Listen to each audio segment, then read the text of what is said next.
don't want none of these kids down here to be like Allen Iverson. I want them to be better than me. In the world of sneakers, there have been few superstars massive enough to carry an entire brand on their back. And Allen Iverson was one of those superstars. Bubba Chuck was a super talented athlete from the streets of Virginia who rose to become one of the NBA's most iconic players ever. His unique style and fearless attitude made him a force on the court and an ambassador of the culture off it. When AI entered the league, Reebok saw him as their Michael Jordan, and they hitched their wagon onto his potential in hopes of riding to the top with him. But how did it all play out? And more importantly, why is it that Reebok failed to catapult their brand off of its success the way that Nike had done with Jordan? Well, let's find out. I'm Nate the Great from TakeFlight214.com, and this is the history of Allen Iverson's Reebok sneaker legacy.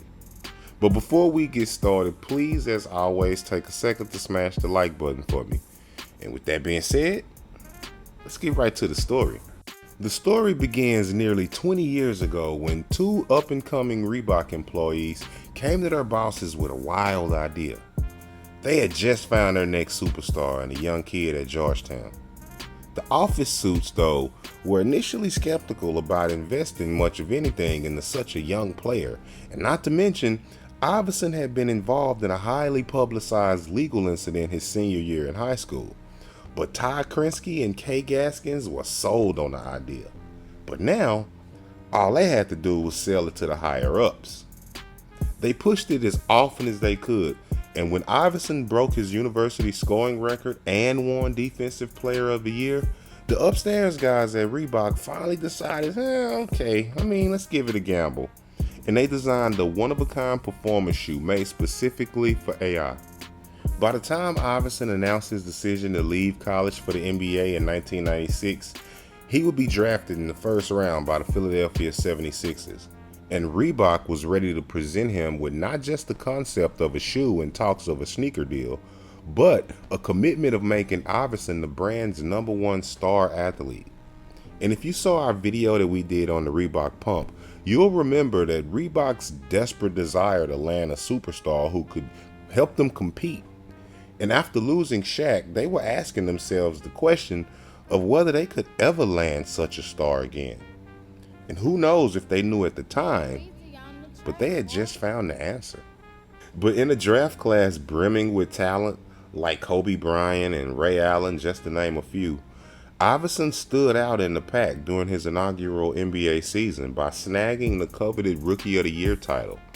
And he did so wearing the sneakers that started his Reebok line, the Reebok Question. The Reebok Question became an instant classic, not just for its performance on the court, but also for the way that consumers took to them so feverishly in the long sought-after lifestyle market that Reebok had been chasing since old Shaq went into business for himself. Celebrities, rappers, streetwear enthusiasts the world over, everybody embraced Iverson's sneakers, causing the suits at Reebok to salivate of the mouth at the thought that maybe they were on to a hit.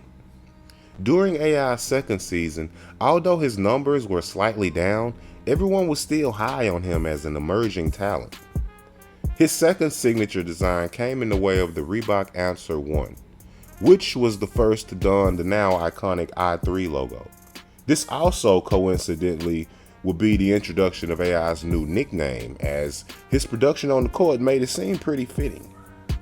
Very different functionally and foundationally from the tech used on the Hexalite versions before, the new DMX tech was most visible on the outsole and relied on podular moving air. After getting snubbed for the All-Star team the previous year and a canceled follow-up due to a lockout, AI went dumb in his third season, taking home his first scoring title and getting an All-NBA First Team nod. And on top of that, his team's success was at an all-time high. The Sixers had made the playoffs for the first time in his young career, and his signature sneaker was still going strong, as the Reebok Answer 2 release showing a different design direction from the prior year. Already the man in Philly, but still an underdog in a sea of stars, AI became a living legend in his fifth season. Equipped with the Reebok Answer 4, AI led the underdog Sixers squad to the NBA Finals against the Showtime sequel Lakers.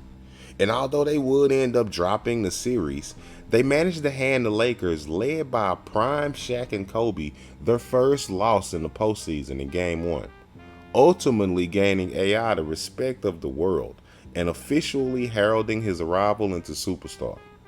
But not only was AI a superstar, he was, in my opinion, the game's biggest cultural icon at that time. The way MJ had dudes going out and shaving their heads and wearing hoop earrings, AI helped popularize cornrows and tattoos. This was the early 2000s throwback jersey era, where the lingerings of the OG super baggy look still remained, and AI fully embraced it. But the NBA, oh, they hated it. The way they saw it, guys used to come to games suited and booted, looking like high school principals. And that's the way the old boys club liked it. Now, here's one of your biggest stars showing up to games with tons of press on him, looking like he just left a Dipset video shoot. AI constantly butted heads with then Commissioner David Stern over his self-expression off the court, culminating in the NBA dress code policy of 2005. In hindsight, the rule was oppressive as it required all players to wear business casual attire when engaging in team or league business, which included arriving at games, attending press conferences, and traveling on team planes. T-shirts, jerseys, shorts, baseball caps, do-rags, chains, headphones, and sunglasses indoors were among items prohibited. And although I get it to a certain degree, let's not act like we don't know who this rule was targeting. If anything, all of the hype made Iverson even more popular. People saw him as a rebel. His style on and off the court was more street ball and less buttoned up NBA that boomers were used to. And nobody loved this more than the guys at Reebok. After all of these years, they had finally found the shooting star that they had been searching so hard for, and they leaned into it heavy. His influence helped Reebok establish itself as a brand with streetwear credibility, attracting a demographic that hadn't paid much attention to Reebok since the days of the Pump. And I'm sure we've all seen the infamous practice. I mean, listen, we talking about practice. Not a game. We talking about practice. But that clip in my mind was a macrocosm of the rebellious, anti-establishment nature that was AI. Many of the things that AI became recognized for, though he did not create, he did play a huge role in spotlighting. Everything from the previously mentioned cornrows and tattoos to baggy clothes and throwbacks. And we can't forget the arm sleeve. I mean, that's one that he may have originated. I don't remember seeing anybody hooping in those before AI, though I'm sure somebody will correct me in the comment section if I'm wrong, but after him, they were everywhere. Thanks to Iverson, Reebok has a legit line that they can now retro. Not quite as big as the Jordan line, hell, not at all as big, but significant nonetheless. Question remains though, why couldn't Reebok capitalize off of all the publicity that they got during the AI heyday? Mainly because while Allen Iverson's signature shoe line was popular, Reebok's overall product lineup wasn't that diverse nor as compelling as its competitors at Nike and Adidas. Relying heavily on a single athlete's endorsement deal can be risky if the brand lacks broad range and appeal in its other products. Sure, the AI stuff was bringing them in the door, but what was keeping them in there? Also, although Reebok had a strong association with Allen Iverson, when AI's career started to decline and when he eventually retired, the brand had lost its most prominent spokesperson. Reebok has always faced challenges in effectively marketing its products and maintaining a cohesive brand identity. They struggle to compete with the industry powerhouses and consistently invest heavily in advertisement and athlete endorsements in hopes that it would help them make up ground. But the thing is, the big guys don't play fair. And alas, Reebok has never been able to break through the way that they would have liked to. Today, Reebok is a far cry from the days of being a serious contender. And as I also covered in the pump video, you can now pick up Reebok apparel in Walmart. But there exists a day where Reebok was actually cool, believe it or not. But what do you think? Were you a fan of the Iverson series? Would you still wear them today? Hit us up in the comment section and let us know. And if you made it all the way through the video, then that means that you liked it. So we hope that you hit the like button for us.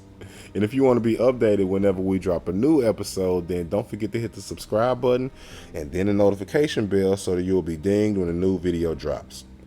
With that being said, I'm Nate the Great from TakeFlight214.com signing out. Until next time, peace.